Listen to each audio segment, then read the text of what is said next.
दूसरे एग्जाम्पल की हम बात करते हैं। एग्जाम्पल में दिया हुआ है किसी धातु को इतना आवेशित किया जाता है कि उसके द्रव्यमान में 9.1 नैनोग्राम की वृद्धि हो जाती है। तब कितने इलेक्ट्रॉन वस्तु को दिए गए, ये तो हम पहली चीज याद करनी है। और दूसरी याद करनी है कि आवेश का मान और प्रकृति क्या है। तो इस सवाल में सिर्फ हमें एक चीज दी हुई है कि यहाँ पर द्रव्यमान में, मतलब उस वस्तु के द्रव्यमान में अंतर आ गया है। तो अब हम इसका हल भी द्रव्यमान में परिवर्तन से ही स्टार्ट करेंगे। तो हम देख सकते हैं कि द्रव्यमान में कितना परिवर्तन हुआ है। तो मैं देख यहाँ द्रव्यमान यूं लिख दें, यहाँ धातु के द्रव्यमान, धातु के द्रव्यमान में परिवर्तन। तो धातु के द्रव्यमान में परिवर्तन देखते हैं। तो इसको मैंने नाम दे दिया, मान लो डेल्टा एम बराबर 9.1 इंटू 10⁻⁻, या फिर यहाँ यूँ लिख दो अभी 9.1 नैनोग्राम।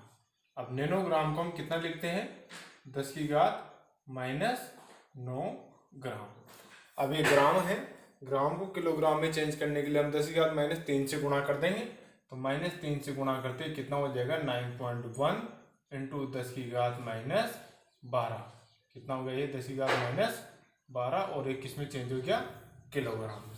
तो हमने द्रव्यमान को किस में चेंज कर दिया, किलोग्राम में। अब धातु का द्रव्यमान में परिवर्तन हुआ। अब यहाँ पर ये समझना पड़ेगा कि द्रव्यमान में परिवर्तन किसकी वजह से हुआ। यह द्रव्यमान में परिवर्तन हुआ है इलेक्ट्रॉन के स्थानांतरण की वजह से। अब जिस भी धातु को इलेक्ट्रॉन दिए गए हैं, उस धातु को कितने इलेक्ट्रॉन वस्तु को दिए गए तो इलेक्ट्रॉन गए उसके पास, तो इलेक्ट्रॉन में परिवर्तन आएगा। तो पहला वाला जो हम ज्ञात कर सकते हैं वो ऐसे ज्ञात कर सकते हैं, द्रव्यमान में परिवर्तन कितना हुआ अपने पास, डेल्टा एम का मान अपने पास है 9.1 इंटू 10⁻⁻12 किलोग्राम। ठीक है।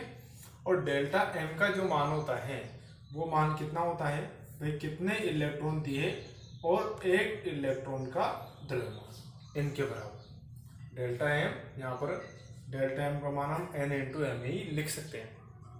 परिवर्तन कैसे होगा भाई, कितने इलेक्ट्रॉन दिए उसमें से एक इलेक्ट्रॉन का द्रव्यमान इंटू n, तो डेल्टा एम का मान आ जाएगा अपने पास बराबर कितना आ गया, 9.1 इंटू 10⁻12 किलोग्राम। अब यहाँ से इलेक्ट्रॉनों की संख्या निकालनी है, तो n बराबर क्या हो जाएगा, 9.1 इंटू 10⁻12 किलोग्राम अपॉन कितना आ जाएगा, एम ई का इलेक्ट्रॉन का द्रव्यमान रख दो, तो 9.1 इंटू 10⁻12 अपॉन इसका कितना होता है, 9.1 इंटू 10⁻31, दोनों किलोग्राम आएंगे। तो n बराबर कितना आ जाएगा अपने पास, 10⁻19, और मात्रा क्या जाएगा इसका, इलेक्ट्रॉन। ये तो हम यहाँ लिख सकते हैं कि धातु से या फिर वस्तु को कितने इलेक्ट्रॉन दिए गए हैं, 10⁻19 इलेक्ट्रॉन। हम कह सकते हैं अतः वस्तु को 10⁻19 इलेक्ट्रॉन दिए गए। ये हो गया आपका पहला। दूसरा वाला देखें तो उसमें पूछा है कि आवेश का मान। अब हम जानते हैं आवेश के क्वांटीकरण से, आवेश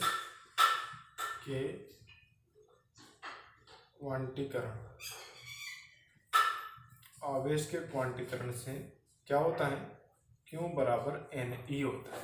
N का मान है, E का मान हम जानते हैं, और Q का मान हमें निकालना है। तो आवेश का मान आ जाएगा 10⁻19, N का मान 1.6 इंटू 10⁻−19, किसका मान, E का मान।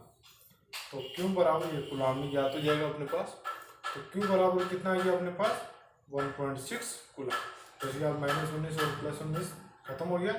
अब यहाँ क्या कह सकते हैं, अतः आवेश का मान 1.6 कूलम है तथा इसकी प्रकृति, अब इसकी प्रकृति याद करनी है। तो आवेश की प्रकृति कैसी होगी, क्योंकि इलेक्ट्रॉन दिए गए हैं, तो इलेक्ट्रॉन देते हैं तो इसकी प्रकृति कैसी होती है, ऋण आवेश, तथा इसकी प्रकृति ऋणात्मक होगी। अब हम इसको या तो ऋणात्मक कह सकते हैं या कहते हैं ऋण आवेश की होगी। ठीक है, क्लियर हुआ ये।